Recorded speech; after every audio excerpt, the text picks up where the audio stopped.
Good morning, Phil. Good morning, Andy. How are you today? Pretty good. How you doing? Pretty good. Not bad. A little bad weather. The weather temperature seems to be up and down. It is up and down. I've got some allergies working on me a little bit, so if I clear my throat, please don't be offended. Well, hopefully, we don't have to do that. But yeah, I understand because I got the same issues. Yeah, yeah. So before we kind of get started here, I see there's a lot of vehicles here, and business looks like it's rolling pretty good here at Precise Auto in Kensington, Maryland, on Pliers Mill Road. It is, as always. Like I've said before, we've got a strong customer base. Depend on us, and we depend on them. That's absolutely, absolutely. That's the key to it. I'll tell you, yesterday I'd mentioned to you when I was in here just for a cup of coffee that I had gone to a place in Rockville where I wanted to do some business with them, and the business had moved, but the people who were currently in that shop actually were able to accommodate my needs and didn't charge me anything. So certainly I don't expect a freebie or a handout all the time, but I can tell you right now, I would go back and do business with them if the course of business I was looking to do involved their business, because that's the way you keep good customers. It is, and that also tells you they're very ethical people, the business as well. But yeah, but anyway, let's move on to the podcast. Today I want to discuss more in depth. I've touched base on this a little bit in the previous podcast a while back about purchasing of used vehicles. Yes.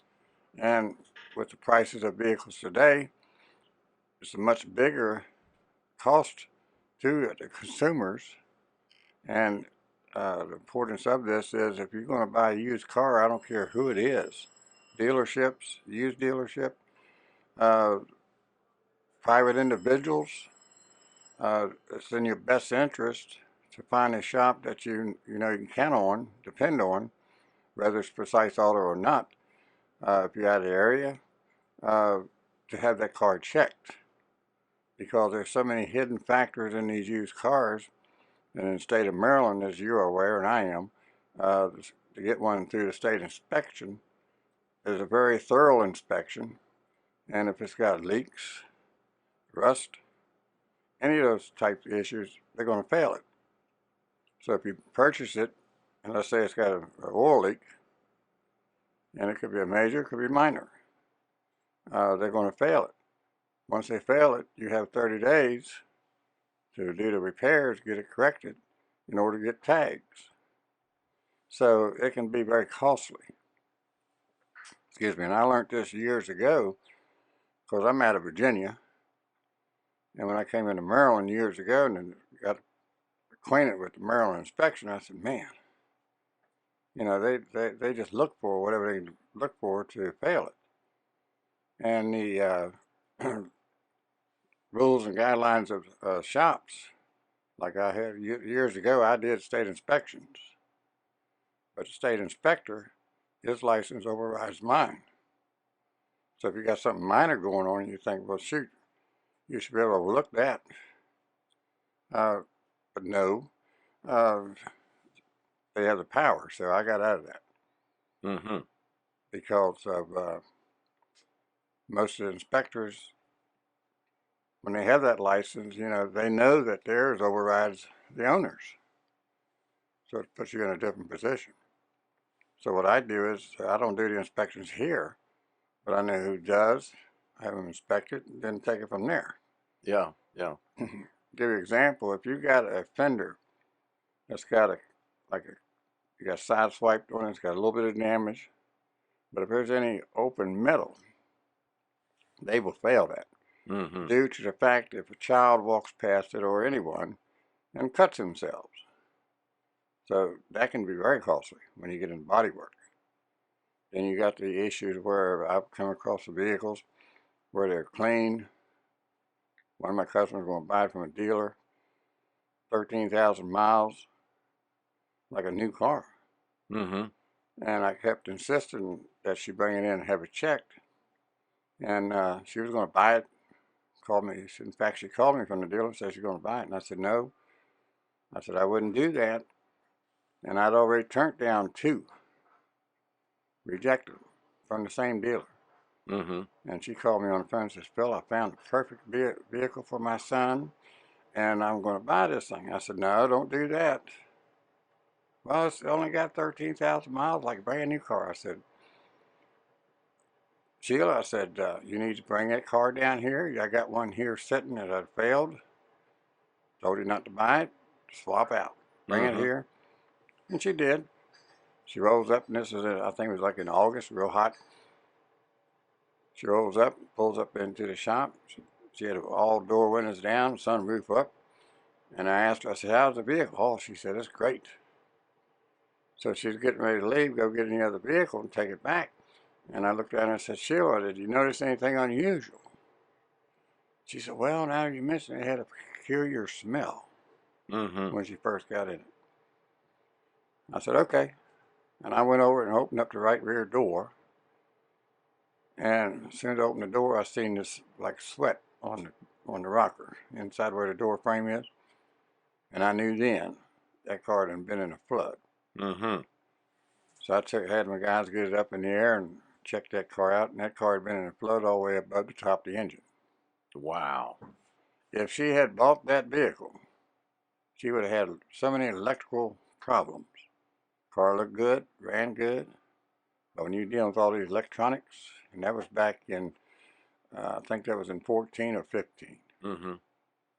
Today, these new cars, they're even more expensive. And uh, just to give an example, headlights now on these new cars, the nice ones look like they got the eyebrows looking at you and all this, LED lights, Mm-hmm. tail lights. Uh, they can run $3,000 to $5,000 per headlight. When you get into the third brake light LEDs, they can be 1,000 up. Mm-hmm. So when you buy these cars, the only safety factor precaution that you can put up, red flag should go up. Find out what they're asking for it, and then secondly, find out if they'll let you take it to your repair shop and have it checked, your mechanic. Right. And if they tell you no, then run from them. Mm-hmm. They got something to hide. Exactly. And I had another lady, she talked to me for 2 or 3 years about her daughter going to go to college. She wanted to buy a car for her and asked me what I recommended. And I told her, I said, well, I go Honda, Toyota, or Nissan. Small compact car like a Corolla, Sentra, so on and so forth. And she looked at me on the way out and she says, Phil, does it make any difference who I buy it from? I said, no. I said, if you go to a dealership, they tell you that they won't let you take it, run. Mm-hmm. Same thing with private. And she brought 9 cars. Wow. 9 cars. We inspected. All of them had big issues. And on the 10th car, she finally found one. Wow. And she had went to like 5 from the dealers, 5 from private sellers. Mm-hmm. So that tells you gives you an example of what you're dealing with. And it's only, like I stated earlier, customers, uh, the only protection they have is have that car checked. Because Right. now you're talking, used vehicles went up 30, 45%. So yeah. Then the next issue I just learned, these new cars, uh, air conditioning Freon systems. And I knew they were coming out with a new Freon. I knew it was expensive. And I had to buy a new machine just to do these new cars. And I just had a customer come in this past Monday. And he said, Phil, my AC is not cooling. Can you check it? Sure. So he leaves it. And it was a 2018 Chevy Traverse, good size SUV. And put it on the machine. It had no Freon whatsoever. The vehicle had 56,000 miles on it. And we went ahead and did a recharge on it. And ran it through the machine, runs through a leak test, and it had no leaks. So I wrestled with that. My manager filled it out, and he seen where the numbers were coming to, and I was just flabbergasted about the price, the cost. Where normally on the cars prior to this new AC Freon, it would run you about say 190 to maybe 240. This was up close to $700. So I just couldn't understand that. And I thought, man, that's a heck of a price just to go get a Freon AC, evacuate and recharge it. Charge the system, nothing wrong. Two things. That Freon went somewhere, Mm-hmm. but he had no warranty. So, but it showed no leaks. And I asked told my manager, I said, well, call around and see what the prices are. And he said, what are they charging?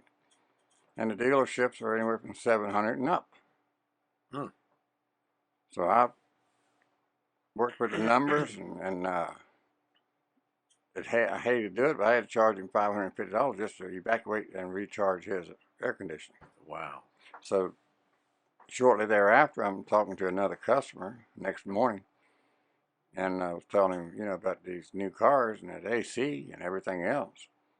And he says, Phil, he says, he said, I had called the HVAC company out to check my air conditioning at the house because it wasn't cooling right. And he said the company comes out, and they informed him, yeah, he had a leak, and it was at the end of one of his AC Freon lines, and they can't service it. And he was wound up due to the new Freon they have for the homes. He had to replace the whole HVAC system. Mm-hmm. So I know there's a lot of people not aware of that. So I wanted to get that out there today. Yeah, yeah. Well, those were three helpful pieces of advice. Uh, let's go back to the used car segment that you just talked about. Yes, You'll remember that back in 2009, I bought a car used from a dealer here in I the do. area. I do. And because of the fact that I was a long-standing customer even at that point with you, I brought that car here. Your techs found a number of, I wouldn't call them necessarily significant repairs, but repairs that would have been costly later on. And when I took that car back to the dealer, they made those repairs prior to me buying it. I bought the car. I brought it here to make sure that they did do what they said they did, because at times we know that regardless of whether it's a small shop or a dealer, sometimes they cut corners. That's correct. And your text validated that the work had been done, and that car ran like a top for years. Yes, I no longer have that car, but it ran for a long time. I remember that. Yeah.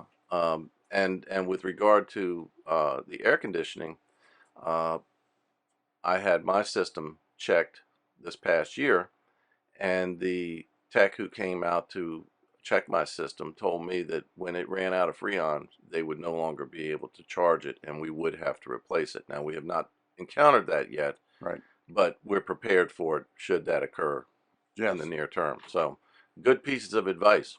Yeah. Uh, yes, I agree 100% because, the way the inflation is right now, price of gas, price of petroleum products, you go in the grocery stores, and I've asked myself, how do these people think that everyone can deal with all this? Because everything's just going up through the roof as far as cost. Yeah, I know. And one of the saving graces, if you will, is that when someone brings their car here to Precise Auto in Kensington, uh, they will receive the best service at a fair cost, and that you always look out for their interests in terms of trying to keep the costs as minimal as possible, but providing the best service that possible as well. That's correct. And I've had a many conversation with customers through the years. I'll tell them that, price is this, and I stress on the cost, their cost to get this service done, as if it was my vehicle. Yeah, I know you do. Well, we're coming near the end of our time, and we certainly appreciate your listening. We do ask that you continue to comment, like, and subscribe, and we'll be back with you for another podcast in the not too distant future. Have a good day. You do the same, Phil. Thanks.